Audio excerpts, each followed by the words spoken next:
Wow, so much today that I want to cover off that made me think in all sorts of ways. I hope what comes across are a few things. First, some background. I started the day by saying, hey, let's step back and let's think about the big goals. Every single person here in this room, whether they're from ExpertVoice or whether you're from a great brand partner or whether you're Dylan, we're all here to grow your sales and build your brand, right? It's, we can get lost in a lot of the detail, but that's pretty fundamental for all of us. And always, I want to keep coming back just to make sure we don't lose that big picture element. I hope what also comes across, though, is you're all doing it in slightly different ways. I never cease to be amazed by the nuance in language people use.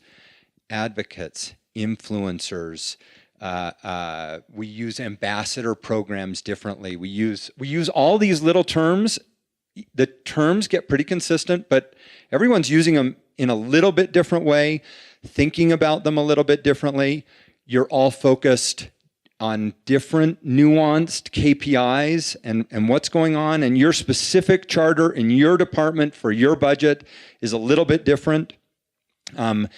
Do not miss the opportunity to go talk with one another, please. We try to figure out a set of content for these sessions that are relatable, most relatable for everyone in the room, but I feel like what makes this event in particular unique among events is there aren't a bunch of other types of vendors here trying to sell you stuff. We're not trying to turn this into a super generic content experience. We're trying to give you enough opportunities, enough time to go break off with some other people, enough of an experience where the barriers are lowered, you can find other people in other categories, whatever it is, but take advantage of it. Go talk with some people about things they're trying, things they're experiencing, just learn from each other. So for sure on that front, take advantage of the opportunity. Stepping back now, kind of pulling the thread through for the day. I loved Steve's presentation this morning. I'd never seen him present. I'd seen the slides and their content, and so I knew there was this core resonating element in them, but I'd never seen him present that. And there were like 23 times while he was speaking that I just thought, oh, wow, yeah, that thing. But he's an independent person who's come up with a lot of thoughts over a long period of time. I'm going to, if I may, tie some of what resonated, especially for me and on behalf of all of us, through some of that stuff. First, that notion of the 2%. Who are the people who are most likely to be the source of the trusted recommendation? Who are consumers going to seek out for the trusted recommendation? And as I watched Steve, I thought, particularly for the people in this room, because all of our products are more considered purchase. He was talking about every product in every category, consumer packaged goods, things like that. Well, we all know our customers are even more likely to want someone they think is knowledgeable, trustworthy, experienced, because it's not just about a feeling, it's about, well, wait, is this going to work for me? Can you recommend this? What makes this the right thing for me? So our collective 2% are identifiable in the way Steve talked about them. We, ExpertVoice, we've used this term, we've tried to give this term weight, this expert thing, but it's the focus on the 2%. It's the person who at retail, because it's their job, they're going to be sought out for advice and recommendations. It's the person whose job it is professionally. It's the esthetician, for example, who is going to be sought out for their advice about, well, you really know skin products, what's going on? Is this what they claim it would be? Those kinds of things.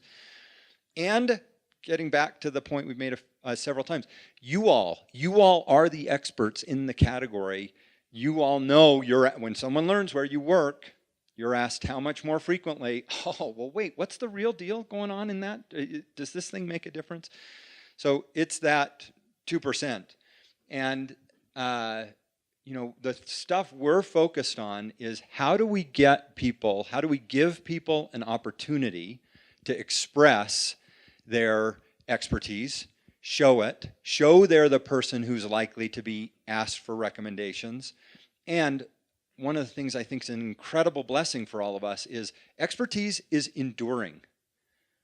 It's something that someone can build this credential around and keep accruing some of the, well, what else has added to it? If you really are, Dylan, if he didn't work at Academy tomorrow, he would still be unbelievably expert and the source of recommendations. So then in that, how do we start to build relationships with these people? What do we do? Once we figure out who those people are, and in particular, how do we build relationships that don't undermine trust? That really, you could build a relationship that is actually transactional with the 2%, and it would undermine trust. How do you build a relationship that's neighborly? That's a great way to say it, but just generally, how are you doing something where you're giving them something that they value and they're getting back something from you that doesn't feel like it's always perfectly reciprocal? It's a relationship. It's something that has enduring time value, those kinds of things.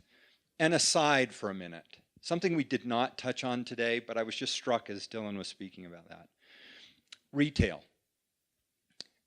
Retailers. Are there any retailers other than you run your own retail outlets here today? I mean, it's freaking hard to be a retailer. It's hard to be you guys. It's hard to be a retailer. One of the things that we have learned with retailers, and that what we're trying to do, is when you ask a retailer, do they want people who are more expert on their floor? It's interesting. Many of them are saying yes, way more than they ever have. I love it. I love your Academy doing it. I was just having a conversation with Dick's Sporting Goods the other day about it. Almost every retailer I've spoken with recently, they've come back. They may have discounted it at one point in time, but there are lots and lots of them who are focused on it. And yet, if you push on them, how much time are people going to spend really improving their expertise? And even if they have aspirations, they can't pay people for 40 hours a week to be improving their expertise and no time a week to be selling. Of course, it doesn't work that way, and they get down to trade-offs, and it's a hard time. One of the things we think we have figured out in a way that we're excited for retailers and the people who work at retailer is we figured out ways, we're not done yet, but we figured out ways that are natural in the relationship that would cause someone like Dylan, not because someone's requiring him to go be on the platform all day, every day, but because he's getting things that fundamentally play to his motivations. Feeling like he's on the inside with the brand, becoming more knowledgeable with stuff, your word, disruptive. Give him something that he can hang a recommendation on that isn't exactly the same thing as the consumer was likely to have come in knowing from regular advertising material. If he can't add something to the conversation, if he can't help someone fill out why this product was recommendable, then what good is he? Is kind of what he feels inside. He wants to feel like he had something. In any case, at the end of the day, this right balance where it's in the expert's interest, not because a retailer is telling them to, but it's in the expert's interest to come to the platform and spend time here. And the last thing on that retail front, look, some of the people who work at retail are schmucks. You've all heard me say that before, but it's just true. And guess what? They're not on our platform. The people who wind up on ExpertVoice are the people who crave more information. They crave an interaction with you, feeling like they have a relationship with you. And we will work to keep playing to those motivations in a way that helps the retailer. So there's an independent set of motivations. It's not that they're requiring people to do this. People would do this on their own. And just generally keeping the relationship building between you and whether they work in retail or whether they're on some organizational team or whether they have a following on Instagram. We'll keep working on finding the people who are sought out for their recommendations and trusted, and then help feed them the things that give them something disruptive to go be part of a conversation about.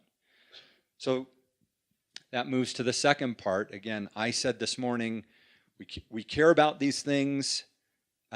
We care about growing sales, building brand. We're going to do that through focusing on these people who are most likely to be sought out. We're going to help make those people's recommendations better, happen more often, and happen in more places. And we just touched on things that Steve was touching about. Give them something disruptive. That's what helps their recommendation. Make sure we're having relationships with them. Great content. I hope you got out of some of the brand panels really interesting things to give people more things in more bite-sized chunks that you can do with us more quickly. We're not going to stop on that trend. We're trying to make it so that you can just get something up right away. We'll keep working on it. But that for an expert is additive and different than just the normal material. They have heard your ad. They have read your ad. They understand that. They're yearning for something that helps them feel a little bit more on the inside. And when they get into the recommendation situation, it's something that they can then say, hey, I bet you didn't know this. They may not say that. That may not be the word that comes out of their mouth. But that's what they're looking for.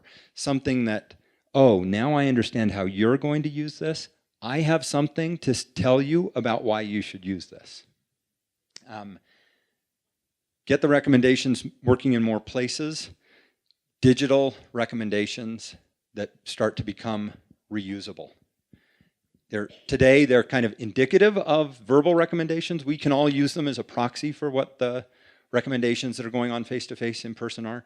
But, boy, the promise of having a weightier, heavier, not heavier, but more effective, more impactful recommendation. Interesting stuff coming along on that. That came out of the panels. And then finally, just really the focus on results.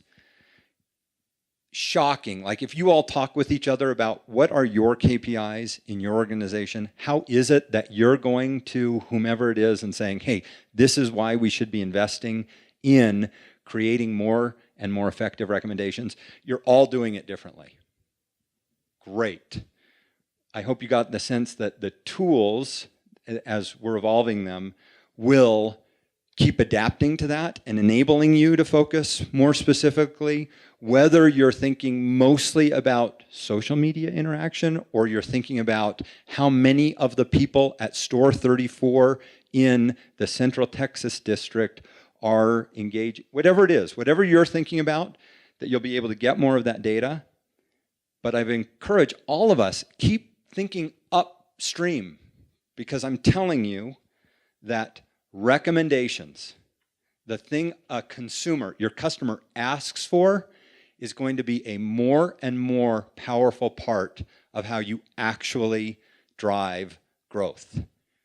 It's going to get harder to break through, not easier to break through the clutter of advertising, the general impression space, trust for something that comes from a generic voice, as opposed to, I'm in front of you, I see you, I can see, I can relate to you, I get, you're enough like me that if you're telling me that's the right thing, I believe you.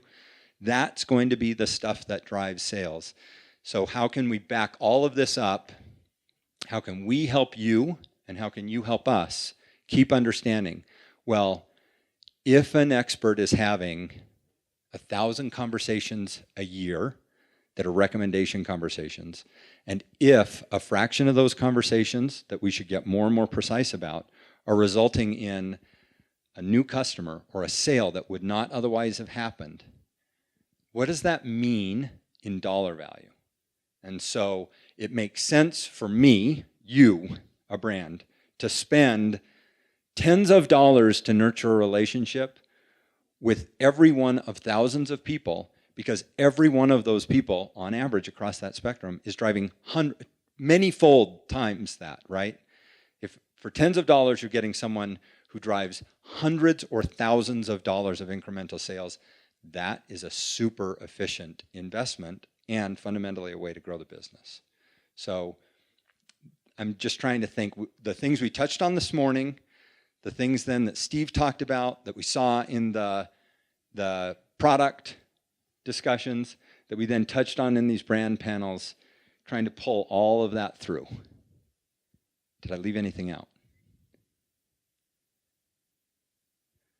Okay, that said, questions. Do you have general questions? Yeah. I feel like ExpertVoice does a great job of kind of hitting 3/4 of what I see as goals, kind of in this relationship. Obviously, we're here, you're here. One value that Amherst Sports could see in ExpertVoice is better in working in tandem with us. This isn't just you, it's us as well as an industry, we do a really good job of demonizing people who get hookups to retailers as well. Anybody gets a hookup, they'll come back and say, this guy came in, he got a hookup, he would have paid full price. That's obviously not the case. There's a marketplace. There's dozens of marketplaces where those people can get deals.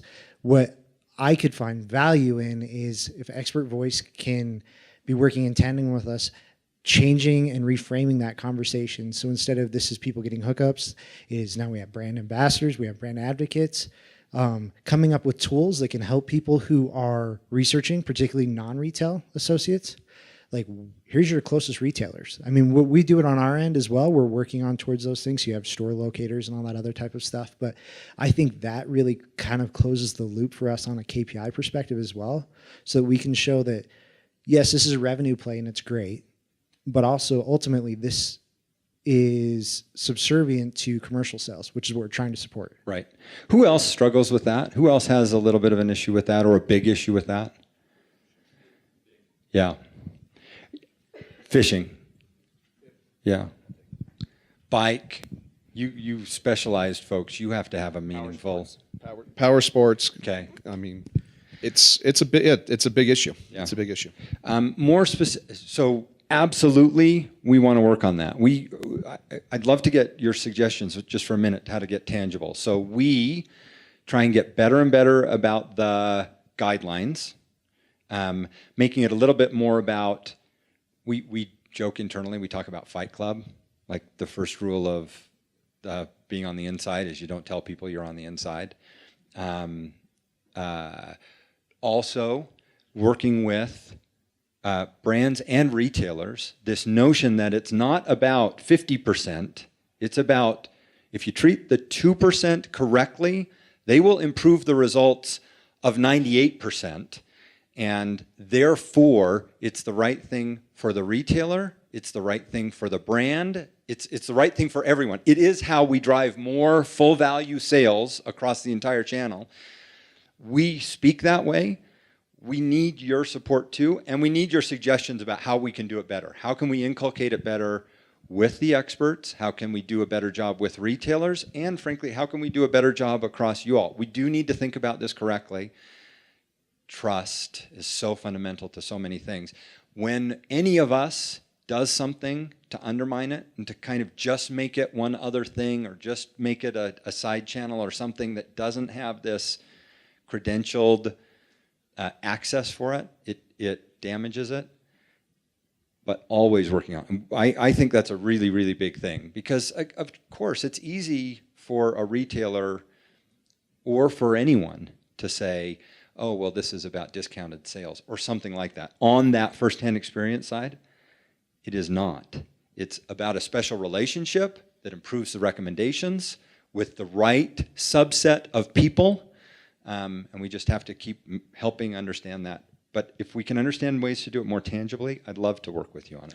Yeah. Just as a quick piece of feedback, I've been with ExpertVoice for in the hunting industry with ScentLock for years and years and years, and we confronted it in our side quite a bit in the beginning. And so, as just a point back to feedback to the ExpertVoice folks, is that we hardly ever hear that back anymore in the hunting segment. So how it might have been approached in ExpertVoice in the REIs or wherever you guys are at, it just we hardly ever hear about it. And as a matter of fact, we share a lot with them and are very, very transparent in this day and age, even so much so even with our direct to consumer business. So I don't know if they've paved the way differently or how that works, but it's just in the hunting segment, it might be different.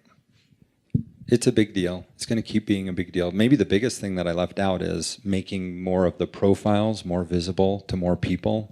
We've always hung our reputation on that the people are real, but you haven't been able to see exactly what the credentials are. We're just going to keep focusing on that, it will never be true that they are all public. Some people want to keep their credentials private, but the sample keep getting bigger and bigger and more robust. Yeah.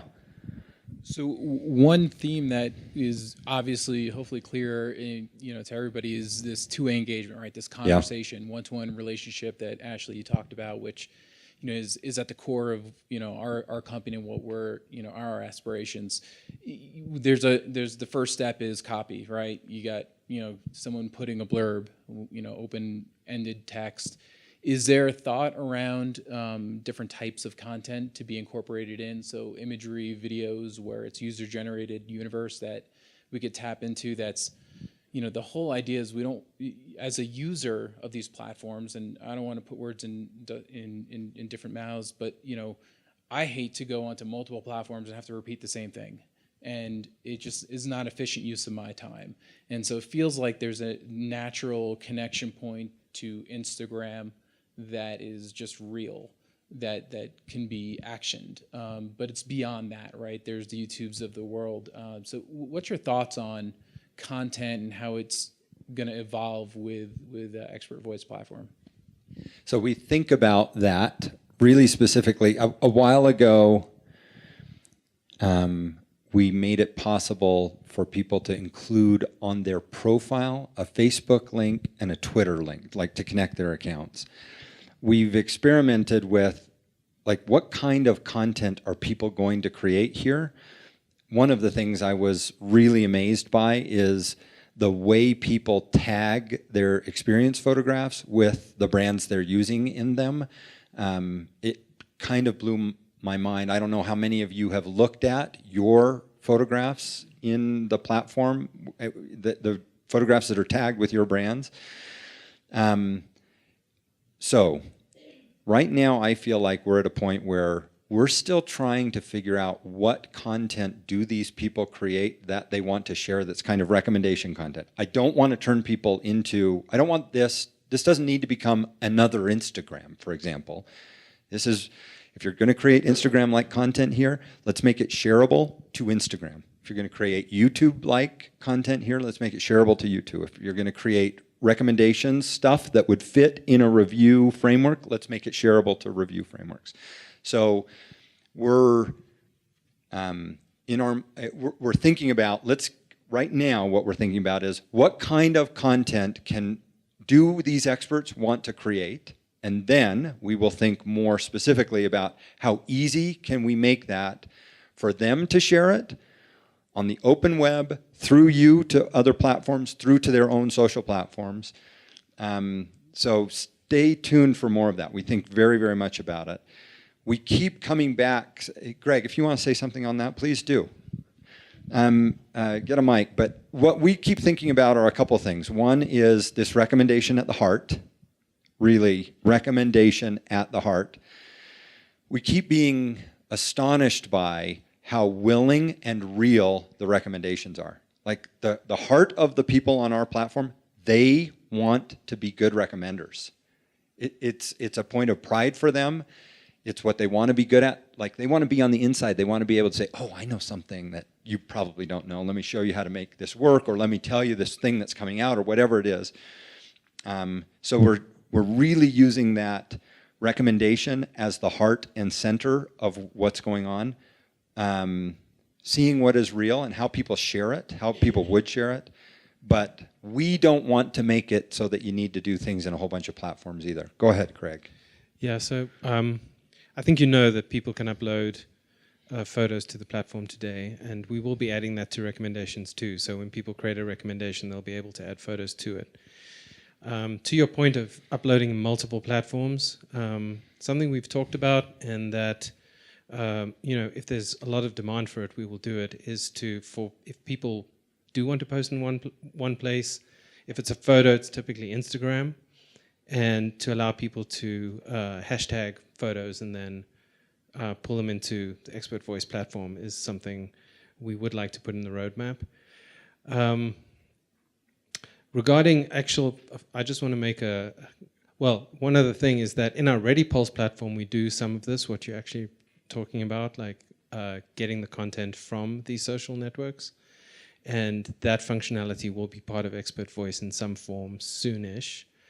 And finally, just to give a plug, Tom mentioned that you can already, experts, when they upload photos on the platform, they do tag them with your brands. And brands have often never actually seen the photos that people are uploading tagged with their brand, and it's sometimes pretty amazing to take a look at all that content. So just to plug the beta of the Marketer product that will show all the recommendations, it also has a feature that allows you to browse the content that people are uploading to the platform that is tagged with your brand. And that will develop into a feature where you can actually manage and even syndicate that content to your website properties and that sort of thing. So that's it. And if you're looking for that information sooner rather than later, reach out to your customer success manager or myself. I'm happy to get anyone set up. Thank you. First, I'll thank the ExpertVoice team. Whether it was someone reaching out to you all to invite you to this event, or whether it was someone looking for help and examples in the panels or whatever. So people on the CS team, people on the account executive team, so much work by so many people. Then doing more specifically to get ready for this event. Ultimately, the people, and you saw Aaron and people running around like trying to help with the sound, which no one counted on needing to help with, and then they helped with, whatever. Ultimately, though, we have to thank Brooke. Where's Brooke? Is she in the room right now? Brooke, stand up. And Connor, where are you?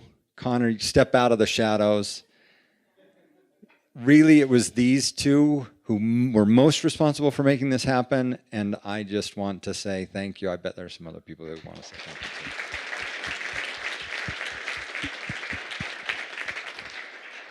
too. Now, as remarkable as those people are, and they are remarkable, from goodie bags and even transporting them, whatever, all sorts of stuff, really the bigger thank you is to you all. Thank you very much for taking time, for traveling, for sitting down, for being willing to share your ideas, willing to ask a question, whatever it is. Thank you, thank you, thank you very much. And so from us to you, thank you so much.